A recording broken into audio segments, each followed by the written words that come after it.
Agora, vamos de entrevista importante sobre assunto relevante para política e para a economia, porque a semana foi conturbada, principalmente na economia brasileira. O receio dos investidores com os próximos passos da política fiscal derrubou o Ibovespa e fez o dólar disparar nessa semana.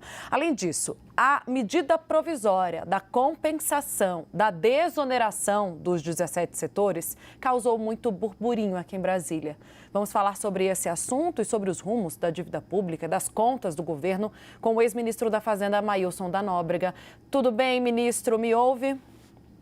Estou te ouvindo, Tainá. Tudo bem? Boa tarde. Boa tarde, bem-vindo sempre.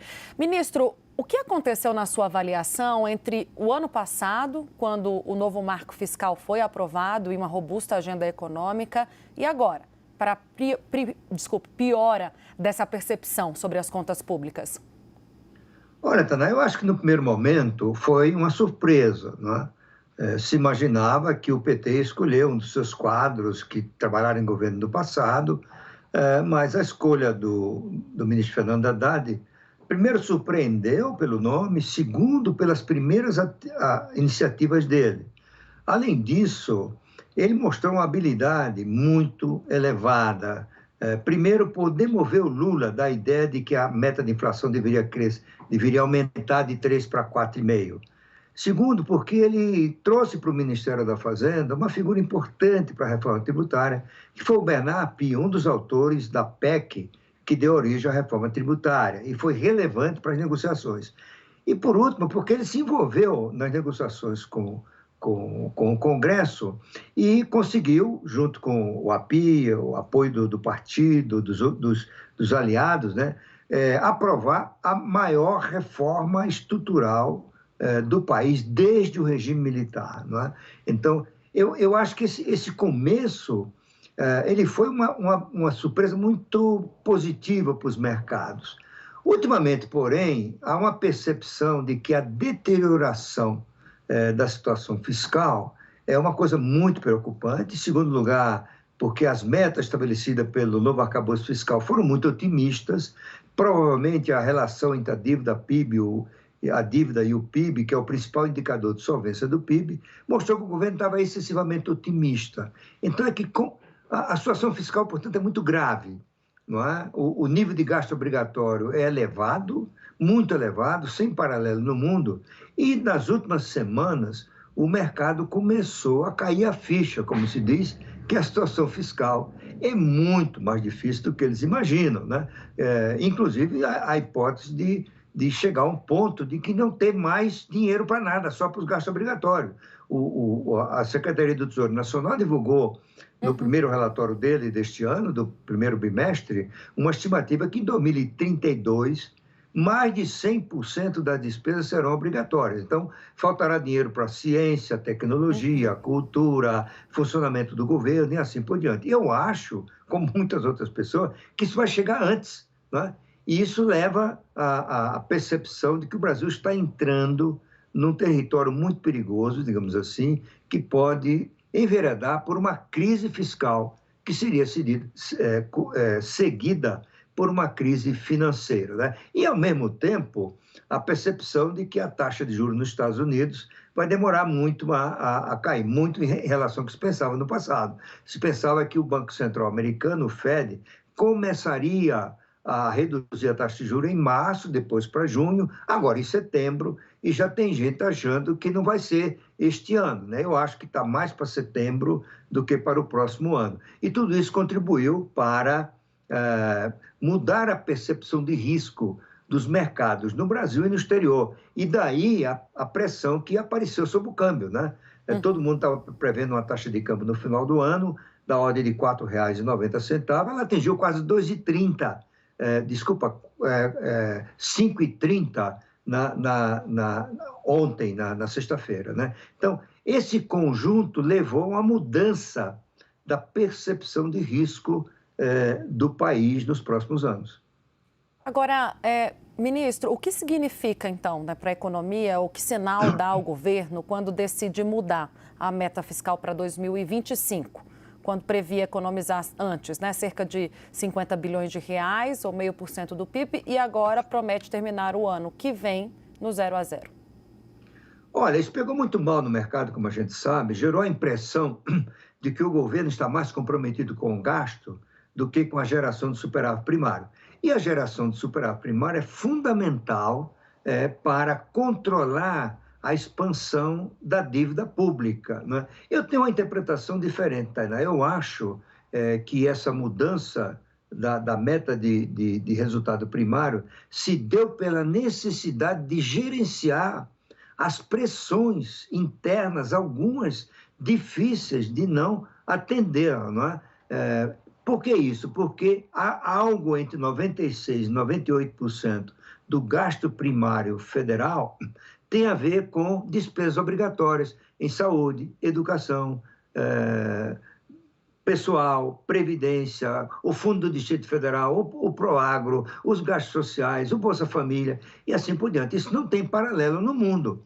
Isso não vai dar certo, porque esses gastos primários ele tendem a continuar crescendo em ritmo superior ao do crescimento da economia. Isso é particularmente verdadeiro no caso da Previdência Social. Então, daqui a pouco, vai ser 97, 98, 99, aí acaba. Nesse momento, ou antes disso, os mercados vão se assustar com a hipótese, que eu acho exagerada, mas eles vão pensar assim, de o governo se ver na condição de não pagar a dívida externa, a dívida interna, né?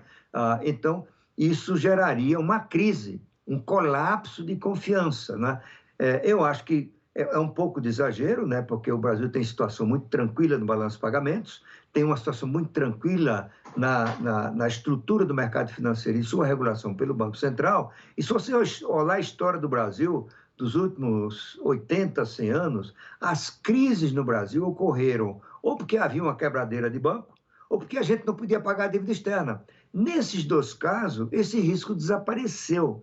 Então, a próxima crise, se houver, e se o governo não for capaz de atacar essa questão do gasto obrigatório, vai ser uma crise fiscal.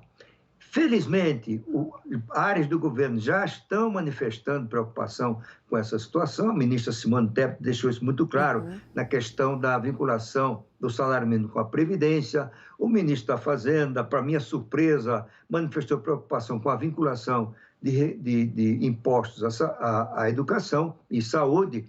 Mas acho que eles são vozes isoladas no governo. O PT não acredita nisso. Eu acho que o Lula não tem vontade política de atacar esse problema, tá certo?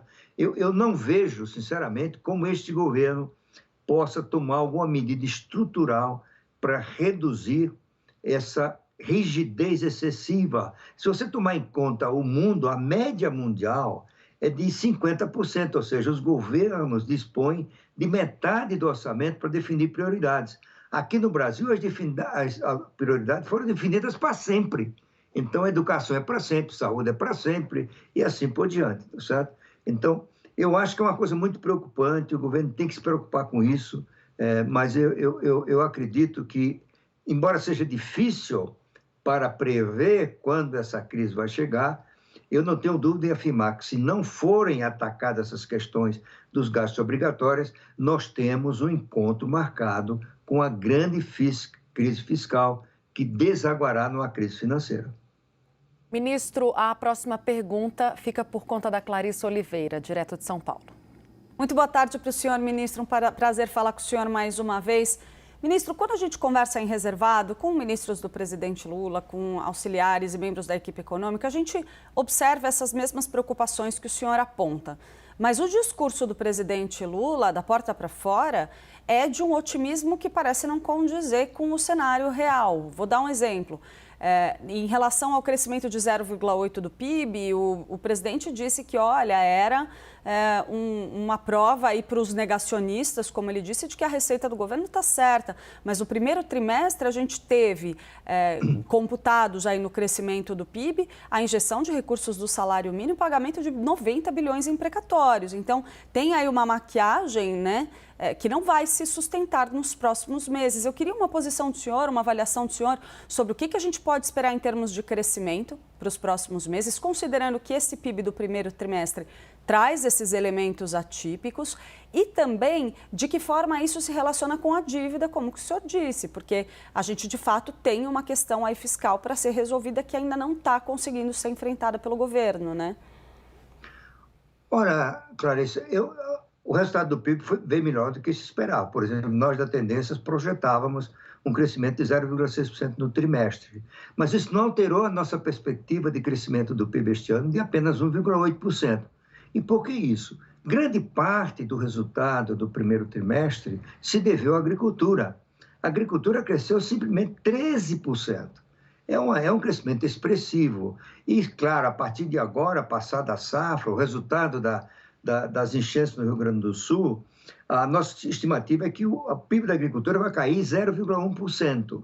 Portanto, não há razão para imaginar, como imagina o presidente, que isso é um sinal de que o PIB vai crescer 3% ou mais, como ele está prometendo. O presidente chegou a dizer, ousadamente, a meu ver, exageradamente, a meu ver, que vai quebrar a cara quem achar que o PIB não vai crescer tanto, né? Então, eu acho que o presidente Lula tem aquela ideia de que ele é que produz, no fundo, o crescimento. O que ele diz se torna realidade. E, na verdade, a realidade é um pouco diferente do discurso, né? Eu acho que nós vamos ter um crescimento mais equilibrado, a indústria vai crescer um pouco, 2%, o serviço aí perto disso, mas dificilmente nós vamos chegar à estimativa de 2,5% da área econômica do governo, menos ainda os 3% ou mais que o presidente Lula tem prometido. Ministro, mais uma pergunta antes da gente finalizar, falando ainda da atuação do ministro Fernando Haddad, quando ele insiste em cortar benefícios tributários, né? Ele chama de gastos. Na verdade, não parece, pelo menos, que tem surtido muito efeito até aqui. Qual é a dificuldade em se retirar esses benefícios ou gastos tributários, seja lá a melhor forma de nomeá-los, de empresas e setores? Olha, Tânia, tem dois tipos de dificuldade. A primeira é que esses benefícios estão aí porque alguém plantou, né? Tá certo? Sim. Então, você tem interesses que se opõem à mudança desses benefícios, lobbies que vão ao Congresso dizer que isso vai destruir a indústria nacional, que isso vai prejudicar a agricultura, que isso vai prejudicar as exportações e assim por diante. Eu me lembro que essa discussão sobre reduzir gasto tributário começou quando eu estava lá, não é? Em 1987, portanto, quase 30 anos atrás. Em segundo lugar, a dificuldade que existe no governo para cumprir, por exemplo, a regra da Lei de Responsabilidade Fiscal. Tem um dispositivo da Lei de Responsabilidade Fiscal que é muito importante, que diz o seguinte: você só pode dar um incentivo fiscal se tiver uma compensação do outro lado do gasto, do aumento de receita e assim por diante. E a gente viu isso acontecer agora, com essa questão da desoneração da folha de salários de 17 setores da economia.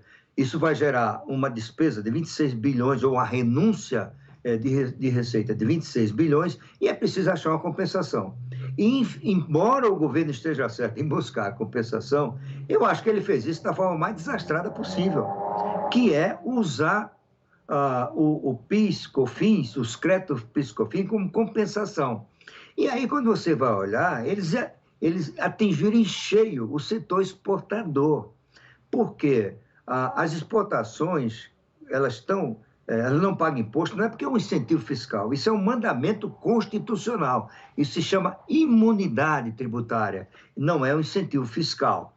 Portanto, os exportadores têm o direito garantido pela Constituição e pela lei, não é, de ser desonerados de tributos nas suas exportações, não é? Então, o que eles fizeram? Cancelaram os créditos do PIS/COFINS para ser usado, né, em outros tributos e, portanto, desonerar as exportações. E, com isso, atingiram o setor mais dinâmico da economia, que é o setor exportador. E o mais dinâmico ainda que é o agronegócio, né? Então, eu acho que isso foi uma decisão desastrosa. Além do mais, isso criou uma enorme insegurança jurídica, tá certo?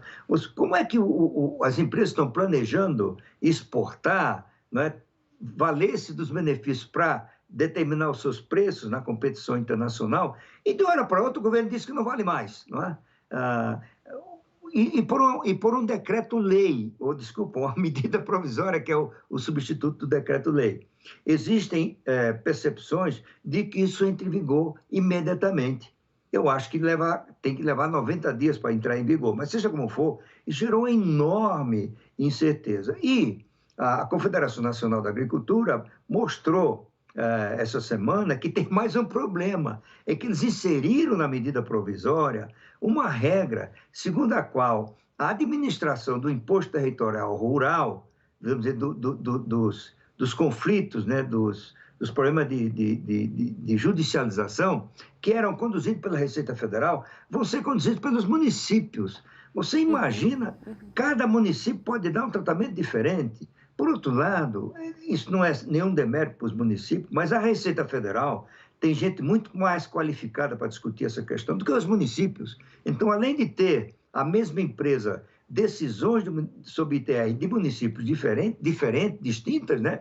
Você pode, claramente, a qualidade dessa decisão, a previsibilidade é muito menor do que a que se tem hoje com a Receita Federal.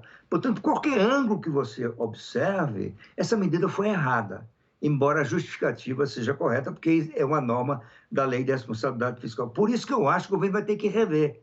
Seja desistir dessa ideia, tentar outra, seja correr o risco de o Senado devolver a medida provisória, alegando até a sua inconstitucionalidade, seja porque isso pegou de surpresa todo mundo. Né? Você imagina uma empresa, como eu mencionei aqui, que acha que tem um horizonte de todo ano para programar suas atividades, e de uma hora para outra é surpreendida com um custo elevado, porque as empresas vão perder caixa, vão ter que tomar dinheiro emprestado a mais, não é? Enfim, realmente, deixa-me usar essa palavra, essa medida foi desastrosa e certamente vai ter que ser revista. Inclusive, a Procuradora-Geral da Fazenda Nacional interpretou publicamente que, pelo menos no que toca às exportações, essa medida vai ter que ser revista. E ela é mais importante nas exportações.